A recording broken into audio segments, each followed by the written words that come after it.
মুআজ্জাজ মুকাররম মুসলিম کرام, আল্লাহ তাআলার দরবারে শুকরিয়া জানাই যে রব্বুল আলামিন আমাদেরকে পবিত্র মুহররম মাসের জুমার দিনে পবিত্র সময়ে আল্লাহর ঘরে আসার তৌফিক দিয়েছেন। শুকরিয়া আদায় করি আলহামদুলিল্লাহ। আল্লাহ তাআলা যে হায়াত আমাদেরকে দিয়েছেন, জীবন দিয়েছেন, এটা আল্লাহর একটি নিয়ামত। বেঁচে থাকতে পারা আল্লাহ তাআলার একটি বড় নিয়ামত। হায়াত মওত আমরা বলি সবই তো আল্লাহর হাতে। যে মানুষের হায়াত দীর্ঘ হয় সে আমলও বেশি করতে পারে। এই জন্য মৃত্যু কামনা করা নিষেধ। আল্লাহ আমার আজকে নিয়ে নাও, অথবা নিজেকে নিজে যদি মেরেই ফেলে আত্মহত্যা বলে, এটা তো আরাম। আল্লাহ বলছেন তোমরা তোমাদের নিজেদেরকে হত্যা করো না, হারাম। এমনি কামনাও করা যাবে, আমার যেন মৃত্যু হয়ে যায়, আজকে যেন মরে যায়, আল্লাহ তাআলা আমার মৃত্যু দাও, এরকম না। মৃত্যু যখন হওয়ার হবে তবে মৃত্যুর কথা স্মরণ করতে রাসূল বলেছেন, যে কোনো সময় আল্লাহ তাআলা আমাদেরকে বাঁচিয়ে রেখেছে। রাসূল বলেছেন মান তালা উমরুহু ওয়া হাসুনা আমালুহু আফদালু রাজুল ইনদাল্লাহ। আল্লাহর কাছে প্রিয় মানুষ সে যার হায়াত দীর্ঘ হবে, আমল সুন্দর হবে। সুবহানাল্লাহ। হায়াত দীর্ঘ হওয়া আল্লাহর একটি নিয়ামত। আমল যদি ভালো হয়, ভালো আমল করা যায়, তাহলে হায়াতটা অত্যন্ত বড় নিয়ামতপূর্ণ। সেই জন্য আমরা আমাদের জীবনের যে সময়টা আল্লাহ দ্বীনের পথে, আল্লাহর ইবাদতে কাটাতে পারি, সেটার জন্য প্রতিনিয়ত আল্লাহ শুকরিয়া আদায় করতে হবে। আর আমরা যারা আসতে পেরেছি জুমায়, এখনো যারা আসতেই থাকবে, হয়তো নামাজ দাঁড়িয়ে গেলেও তাও লোকজন আসে, টের পায় যে আসতেছে। কি ব্যস্ততা! আল্লাহ শ্বাসটা বের হয়ে গেলে এই ব্যস্ততা, এই বাড়িঘর, এই চাকরি বাকরি সবই চলবে না কিছু না। দুনিয়া নাকি চলমান আছে না, কত মানুষ তো চলে গেছে, চলমান আছে। আপনি না থাকলে আমি না থাকলে চলবে, কিন্তু কেন আল্লাহর দিন এই জুমার দিনেও সময়টা বের করা যায় না? 1 ঘন্টা সময় আমরা 12:50 খুতবা শুরু করি, 12:50 আসতে পারি, কে বাধা দেয়, কে ধরে রাখে? এটা খুবই আত্মসমালোচনার বিষয়। যাই হোক, আল্লাহ তাআলা আমাদেরকে আসতে সুযোগ দিয়েছেন, আমরা শুকরিয়া আদায় করি আলহামদুলিল্লাহ। সম্মানিত হাজিরিন, মুহররম মাস চলছে। এই মাসটি অত্যন্ত ফজিলতপূর্ণ, ত্যাগের মাস, বরকতের মাস, বিজয়ের মাস, আবার শোক ও বেদনারও মাস। এই মাসে আল্লাহ রাসূল সাল্লাল্লাহু আলাইহি সাল্লামের প্রিয় নাতি ইমাম হুসাইন রাদিয়াল্লাহু তাআলা কারবালার প্রান্তরে সপরিবারে শহীদ হয়েছে, জীবন দিয়েছে। ইসলাম জিন্দা হতা হ্যায় হার কারবালা কে বাদ। কবি বলেছেন প্রতিটি কারবালার পরেই ইসলাম আবার জিন্দা হয়ে যাবে। সুবহানাল্লাহ। ইমাম হুসাইন রাদিয়াল্লাহু তাআলা রাসূলুল্লাহ সাল্লাল্লাহু আলাইহি সাল্লামের কত আদরে চিন্তার জন্য বলছেন, তিনি সিদ্ধান্ত নিয়ে জীবন দিয়ে, সিদ্ধান্ত নিয়ে, কেউ চাপ দিচ্ছে তা না। অনেক সময় চাপ দিয়া মিছিলে নিয়ে আসে, এটা হলো এক জিনিস, আর নিজেই মিছিলে গেছে সেটা আরেক জিনিস না। ইমাম হুসাইন তো নিজেই সিদ্ধান্ত নিয়ে গেলেন রাসূলের নামে।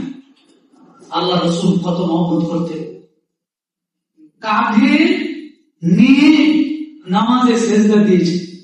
রাসূলুল্লাহ সাল্লাল্লাহু আলাইহি ওয়াসাল্লাম কাঁধে করে মসজিদে নিয়ে যেতেন, কোলে করে রেখে নামাজ পড়তেন, ইমামতি করতেন। একদিন তো নামাজ পড়তেছেন, পাশে রেখে তিনি সিজদায় গিয়েছেন, আর মাথা উঠান না।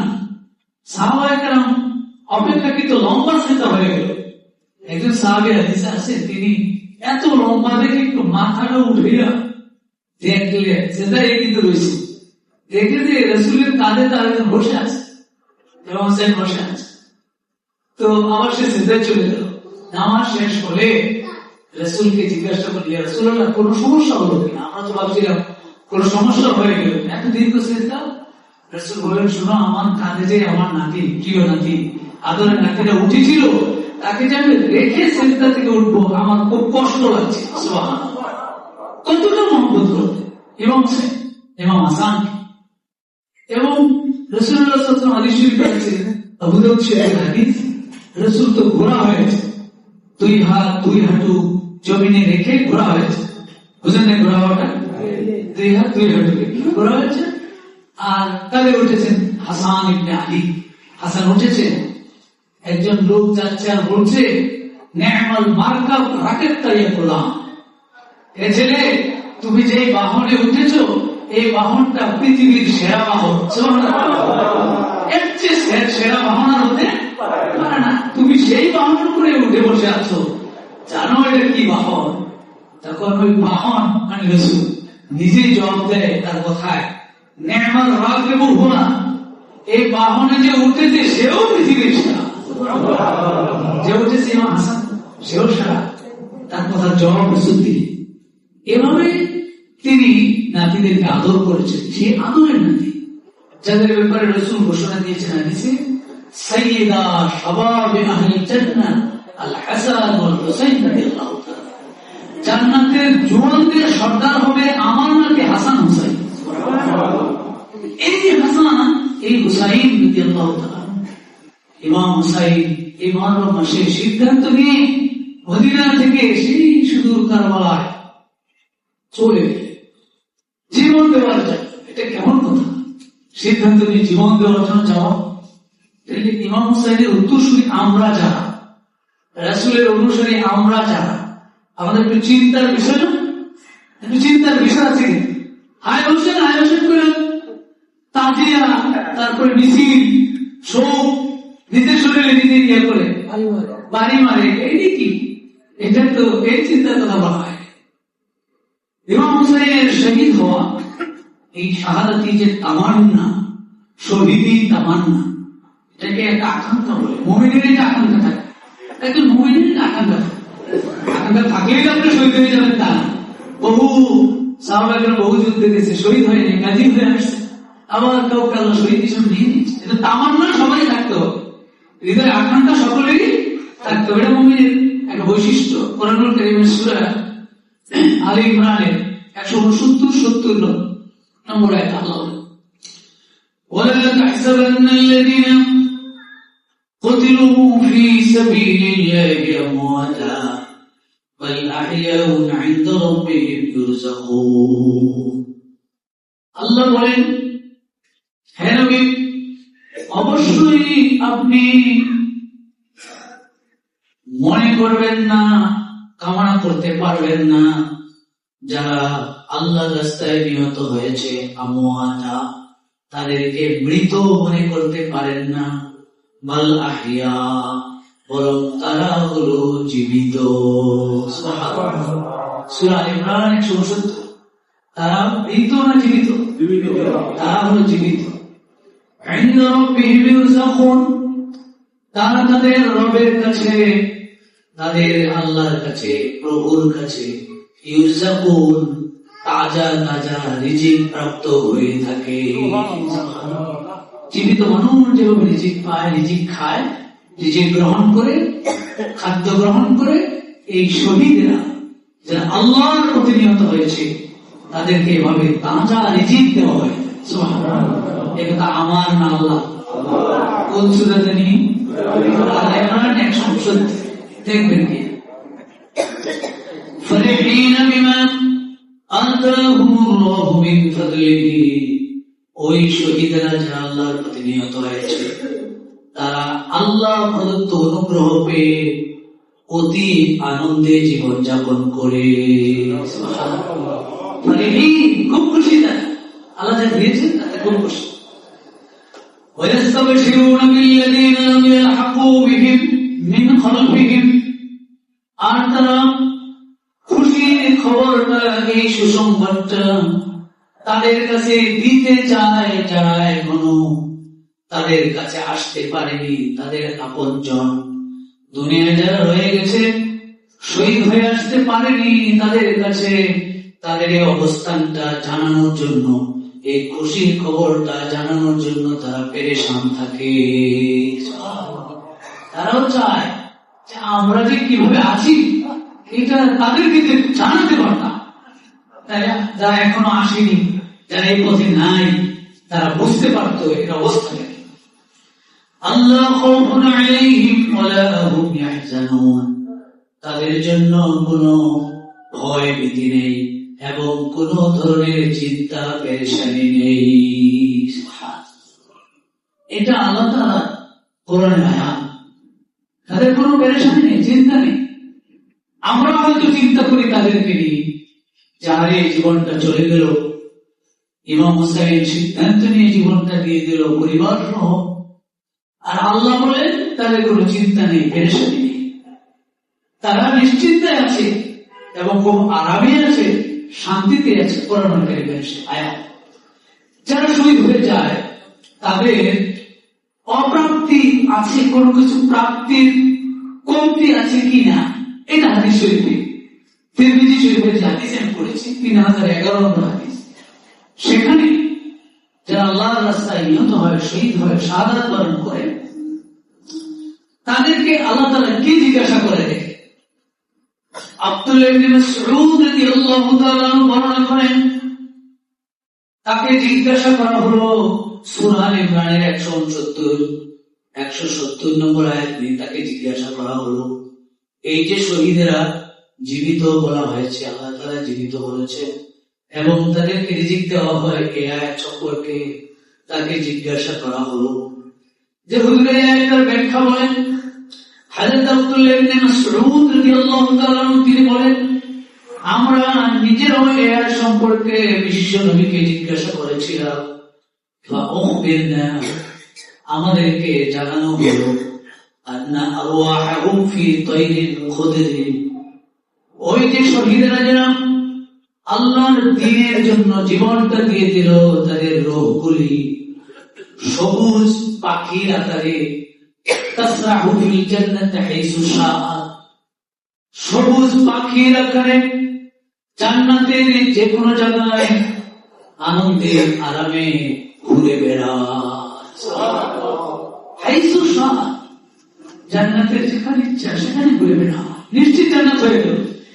এই হাদিস পড়ে যে শহীদ যারা, তাদের জান্নাতটা নিশ্চিত হয়ে গেল। জান্নাতের যে কোনো জায়গায় তারা সবুজ পাখির আকারে ঘুরে বেড়ায়, যেখানে ইচ্ছা গোটা জান্নাত ঘুরে বেড়ায়। তার জায়গায় সে থাকে, তারা গোটা জান্নাতে ঘুরে বেড়ায়। এই রূপগুলো সবুজ পাখির আকারে।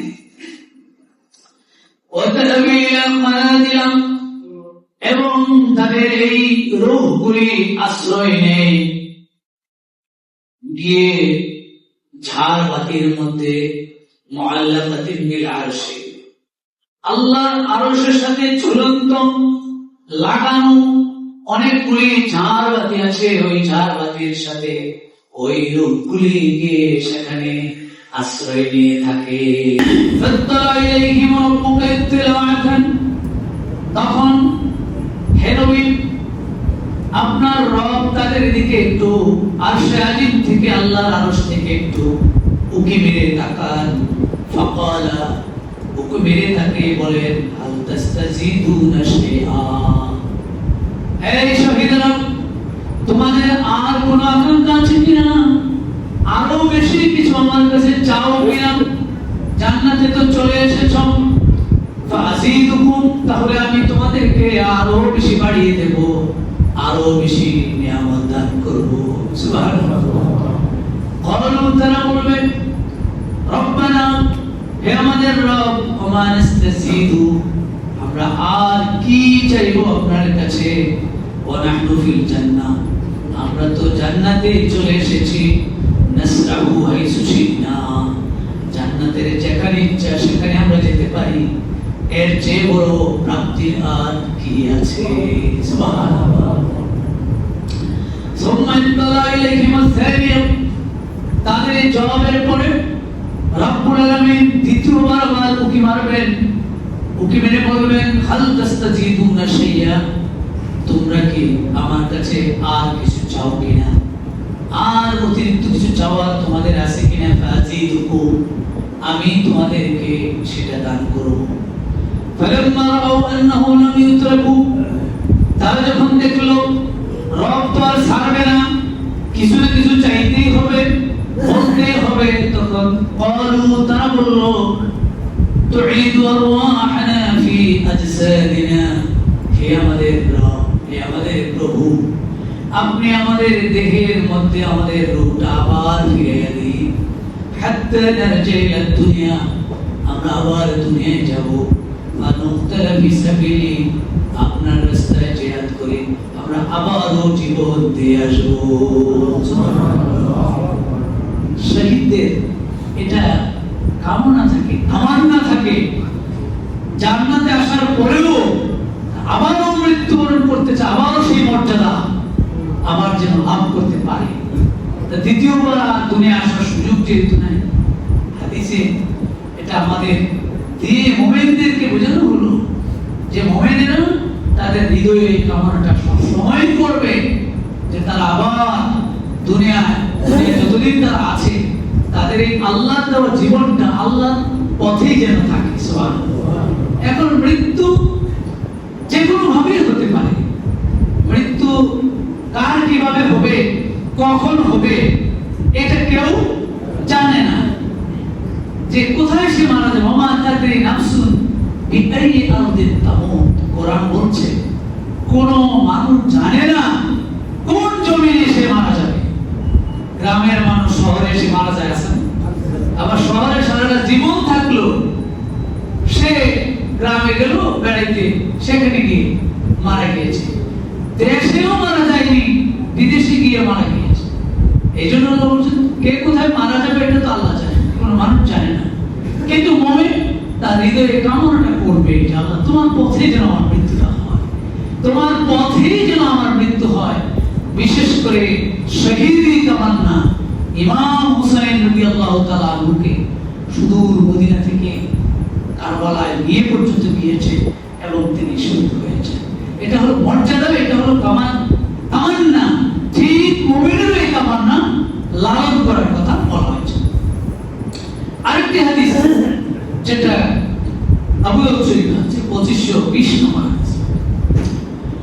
عن ابن عباس رضي الله تعالى عنه قال قال رسول الله صلى الله عليه وسلم لما أصيب إخوانكم بأحد, হযরত আব্দুল্লাহ ইবনে আব্বাস বর্ণনা করেন বিশ্বনবী সাল্লাল্লাহু আলাইহি ওয়াসাল্লাম বলেছেন, যখন তোমাদের ভাইরা শহীদ হলো উহুদের ময়দানে, উহুদের প্রান্তরে যখন শহীদ হয়ে গেল, জাআলাল্লাহু আরওয়াহাহু ফি জাওফি তাইরিন খুদরি, আল্লাহ রাব্বুল আলামিন তাদের রূহগুলিকে সবুজ পাখির ভিতরে রূহগুলিকে প্রবেশ করাইয়া দিলেন। সুবহানাল্লাহ।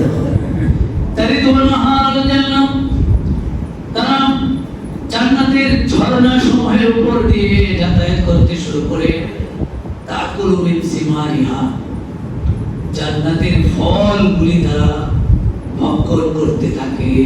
সুবহানাল্লাহ।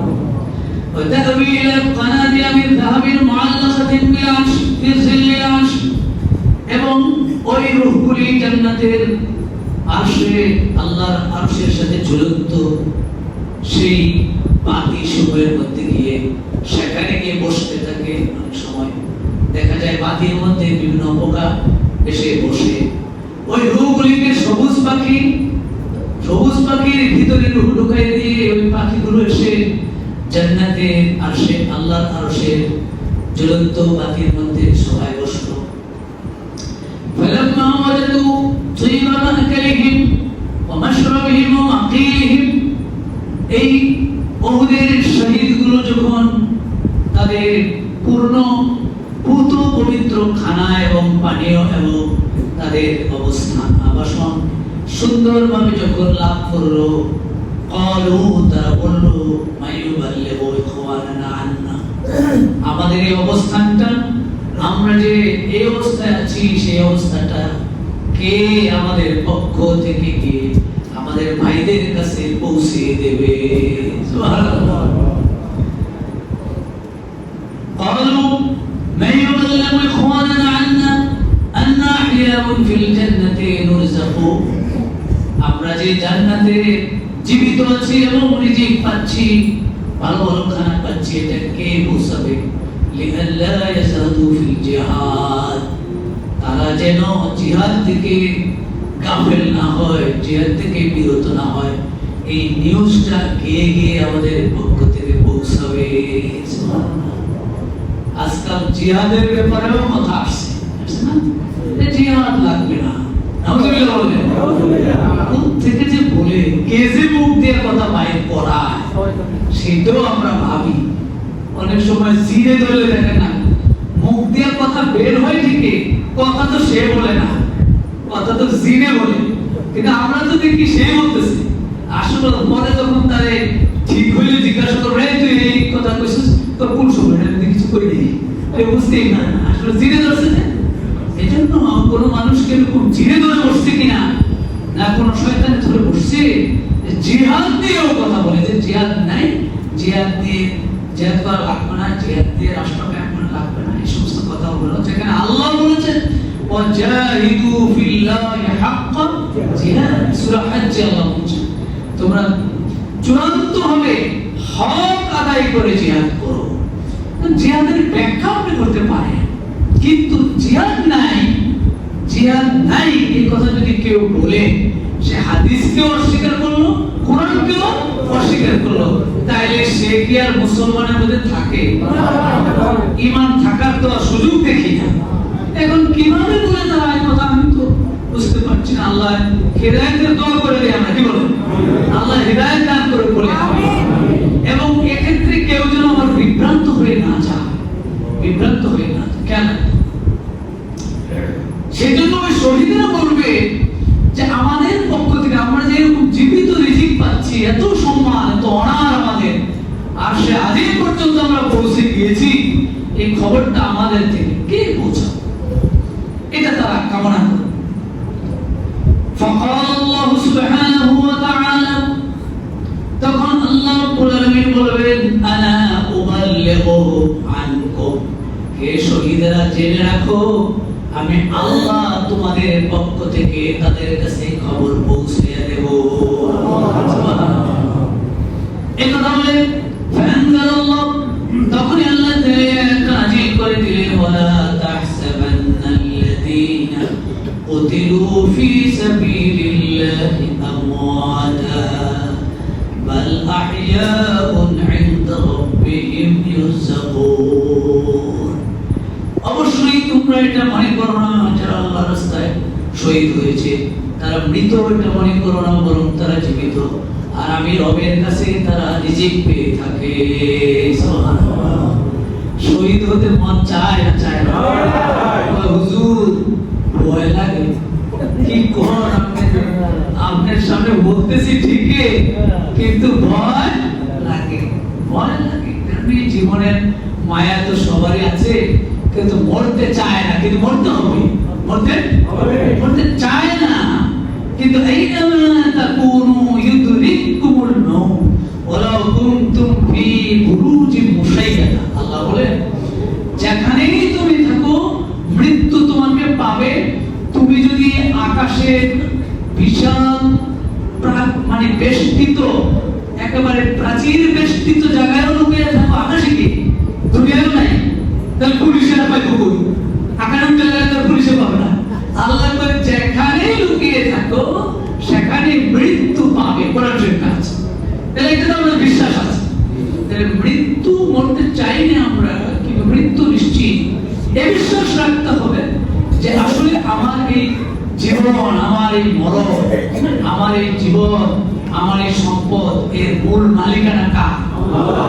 সূরা তাওবা 111 আল্লাহ বলছেন না, ইন্নাল্লাহা আশতারা মিনাল মুমিনিনা আনফুসাহুম ওয়া আমওয়ালাহুম বিআন্না লাহুমুল জান্নাহ ইউকাতিলুনা ফি সাবিলিল্লাহি ফায়াকতুলুনা ওয়া ইউকতালুন ওয়া'দান আলাইহি হাক্কান ফিত তাওরাতি ওয়াল ইনজিলি ওয়াল কুরআন ومن أوفى بعهده من الله فاستبشروا ببيعكم الذي بايعتم به وذلك هو الفوز العظيم. সূরা তাওবা 111 আল্লাহ বলেন ইন্নাল্লাহা আশতারা, নিশ্চয়ই আল্লাহ তাআলা কিনে নিয়েছেন মিনাল মুমিনিনা, মুমিনদের থেকে, আনফুসাহুম তাদের জানটা, ওয়া আমওয়ালাহুম তাদের মালটা, জান এবং মাল কিনে নিয়েছেন, বিআন্না লাহুমুল জান্নাহ বিনিময়ে তাদেরকে দিবেন জান্নাত। সুবহানাল্লাহ। হযরত সাঈদ, হযরত সাহাবী, আল্লাহর নবীর সাহাবী রাসূলুল্লাহ সাল্লাল্লাহু আলাইহি সাল্লামের কাছে দলবল সহ গিয়ে বায়াত নিতে গেলেন যে হুজুর, ইফতারের মাসে তালে নাফসিকা ওয়া লিরাব্বিকা, আপনি আপনার জন্য আর আপনার রবের জন্য যা ইচ্ছা শর্ত করতে পারেন, আমরা সেই শর্ত পূরণ করব। শর্ত পূরণের জন্য আপনার কাছে এসে আমরা হাজির হয়েছি বায়াত নেওয়ার জন্য। সুবহানাল্লাহ। আপনার জন্য, আপনার রবের জন্য। কথাটা বলা কি সহজ না কঠিন? রাসূলের সামনে এসে বলল, যা বলেন, যা ইচ্ছা আপনি শর্ত দেন, আমরা শর্ত মেনে নেব। এভাবে রাসূলুল্লাহ সাল্লাল্লাহু আলাইহি সাল্লামের কাছে এসে বললেন।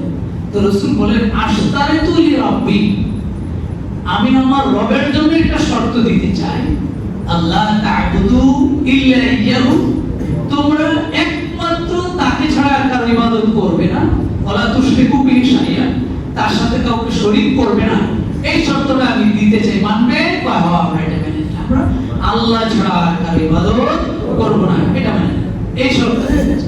আর আশতারিতু লিনাফসি, আমি আমার নিজের জন্য একটা শর্ত দিতে চাই, সেটা হলো তোমরা তোমাদের নিজেদেরকে যেরকম সেভ করো, নিজেদেরকে যেভাবে রক্ষা করার জন্য চেষ্টা করো, নিজেদের জীবনের ব্যাপারে যত সতর্ক থাকো, আমার ব্যাপারে ওরকম সতর্ক থাকবে। এই শর্ত আমি দিতে চাই। তখন সাহাবায়ে কেরাম বললেন যে হুজুর, এই শর্ত যদি আমরা মেনে নেই তাহলে মামা লানা ইয়া রাসূলুল্লাহ, আমাদের কি প্রাপ্তি হবে, আমরা কি পাবো? এত কঠিন শর্ত দিলেন, আমরা মেনেও নিলাম, আমরা কিছু পাইতে হবে না। তখন রাসূল বললেন, আল জান্নাতু, তোমাদের বিনিময় হবে জান্নাত। আল্লাহ তাআলা এই আয়াত তখন নাযিল করে জানিয়ে দিলেন যে মুমিন তাদের জান এবং মাল আল্লাহ কিনে নিয়েছে। আচ্ছা, আল্লাহ কি আবার কিনা লাগে? আসলে জানের মালিক কি? মালের মালিক। তো এনে যে আল্লাহ বললেন যে আমি আল্লাহ কিনে নিয়েছি, উনি মালিক, উনি আবার কিনবে কি? একটা মুফাসসিরিনে কেরাম বলেছে যে আল্লাহ তাআলা জান এবং মালের মালিক, কিন্তু বান্দাকে একটা জিনিস আল্লাহ দিয়েছেন, বান্দাকে ইরাদাতু মুরিদে আমআদ, বান্দার ইচ্ছা শক্তিকে আল্লাহ দিয়েছেন। বান্দাকে বলছেন, বান্দা জান্নাত তোমাকে আমি দিলাম, ঠিক আছে, তবে সাথে তোমাকে একটা ইচ্ছা শক্তি দিয়ে দিলাম, তোমার ইচ্ছা শক্তি আছে, তুমি ইচ্ছা করলে এই জানটা, এই মালটাকে তোমার মন মতো ব্যয় করতে পারো, আবার ইচ্ছা করলে আমার মন মতো ব্যয় করতে পারো। সুবহানাল্লাহ। দোকান থেকে সদাই কিনে সেই দোকানে আবার রাখলেন, বললেন কি ভাই কিছুক্ষণ রাখেন, আমি আরেকটা সদাই নিয়ে আসি, টাকা পয়সা পেড হয়ে গেছে। এখন এই সম্পদটা ভাই বাজারটার মালিক কি দোকানদার না আপনি? আপনি কিন্তু মালিক, কিন্তু কিছুক্ষণের জন্য বলছেন যে একটু রাখেন, আমি আরেকটা খরচ নিয়ে আসি। তাহলে ওই যে দোকানদার একটু আগে তার বেচা বিক্রির আগে ছিল এক হিসাব, তখন তার সম্পদ ছিল, কিন্তু এখন কিন্তু আমানতদার হয়ে গেছে। এখন সে ওই মালটা হারায় গেলে, দোকানের মাল গেলে কোনো অসুবিধা ছিল না, কিন্তু এখন এই মালটা হারিয়ে গেলে সে আমানত খেয়ানতকারী হয়ে যাবে। এখন তাকে একটা স্বাধীনতা দেওয়া হয়েছে, যেটাকে আপনি সেভ করে রাখেন, আপনার দায়িত্ব দেওয়া হলো, এটা কিন্তু আপনি নিজের মতো খরচ করেন না, নিজের মতো অন্য কোনের সাথে বিক্রি করা যাবে না, আমি যদি বলি তাহলে পারবেন, এর আগে না, এগুলো দিয়ে রাখবেন। আল্লাহ তাআলা জানমান নিজে মালিক, তিনি আবার কিছু দিনের জন্য, সামান্য কিছু দিনের জন্য আমাদেরকে দিচ্ছেন, সাথে দিয়েছেন ইচ্ছা শক্তি। বান্দা তুমি যদি ইচ্ছা করো তাহলে তুমি এটা তোমার মতো খরচ করতে পারবে, জান তোমার যেখানে মন চায় সেখানেই তুমি ব্যয় করতে পারবে। আর যদি তুমি এটা ইচ্ছা করো যে না, আল্লাহ যেহেতু এটার মালিক, আল্লাহ যেভাবে বলে আমি সেভাবে আমার জানটাকে ব্যয় করবো, মালটাকে ব্যয় করবো। যদি তুমি এই চুক্তিতে আমার সাথে আসতে পারো, বেচা কেনার এই চুক্তিতে, বিআন্না লাহুমুল জান্নাহ, তাহলে তুমি নিশ্চিত থাকো তোমার জন্য জান্নাত। এবং এটাকে আল্লাহ তাআলা একটা প্রতিশ্রুতি বলেছেন, চুক্তি দিয়েছেন না, ওয়া'দান আলাইহি হাক্কান ফিত তাওরাত ওয়াল ইনজিল ওয়াল কুরআন। এবং এই চুক্তিটা, এই প্রতিশ্রুতিটা তাওরাতেও ছিল, ইনজিলেও ছিল, এখন কোরআনেও দিলাম। অর্থাৎ এটা একটা কমন চুক্তি, বলেন সুবহানাল্লাহ। সরকার যেই আসুক, কিছু চুক্তি থাকে না, সরকার চেঞ্জ হতে পারে, কিন্তু চুক্তি, বিভিন্ন চুক্তিগুলি ঠিক থাকে। এটা একটা কমন চুক্তি। ওমান আওফা বিআহদি মিনাল্লাহ ফাস্তাবশিরু বিবাইইকুমুল্লাযী বায়াহতুম বিহি। এই চুক্তি যে করলাম, এই চুক্তি আল্লাহর চেয়ে বেশি চুক্তি পূরণকারী আর কেউ হতে পারে? দুনিয়ার মানুষ, দুনিয়ার সরকার প্রধানরা চুক্তি ভঙ্গ করে ফেলে মাঝে মাঝে। অনেক সময় যুদ্ধ বিরতির চুক্তি হয় না, আবার যুদ্ধ বিরতির চুক্তি ভঙ্গ, আবার যুদ্ধ শুরু করে ফেলে। এই জন্য আল্লাহ শেষে বলছেন, আল্লাহ যে চুক্তিটা করলেন, জানমাল কিনে নিলেন, নিয়ে আবার জানমাল দিলেন, তিনি বললেন ঠিক আছে বিনিময়ে জান্নাত দেব। এই ওয়াদাটা আল্লাহর চেয়ে কে আর বেশি পূরণ করতে পারে? ফাস্তাবশিরু বিবাইইকুমুল্লাযী বায়া'তুম বিহি ওয়া যালিকা হুয়াল ফাওজুল আযীম। এটাই মহান সফলতা। সম্মানিত হাজির, তাহলে আমরা আমাদের এই জানের তো মায়া আমাদের কাছে থাকবেই, এটা থাকাটা অস্বাভাবিক নয়, কিন্তু আমাকে হিসাব করতে হবে। আসলে তো আমি কি একটা বার তো আমাকে যেতেই হবে, আমাকে তো কোনো না কোনো ভাবে এই দুনিয়া থেকে দুনিয়া ছাড়তে হবে। তো ছাড়তে যখন হবে, তো যদি আমি আল্লাহর পথে আমার জানটা চাই, কারণ তিনি যেহেতু জানের মালিক, তিনি বলছেন যে তার পথে দিতে হবে, দিলে তিনি রিজিক দিবেন, আসলে জীবিত হবে, জান্নাতে ঘুরবে। এই যে খবরগুলো আল্লাহ এবং তার রাসূল দিলেন, সেজন্য মুমিনের হৃদয়ে আকাঙ্ক্ষা থাকবেই, তিনি শাহাদাত ফি সাবিলিল্লাহ, এই আকাঙ্ক্ষা থাকবে।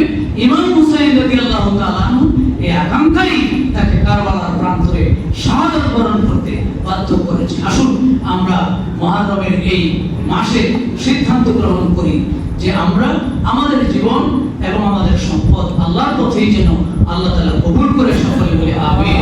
আসসালামু আলাইকুম ওয়া রাহমাতুল্লাহি ওয়া বারাকাতুহু।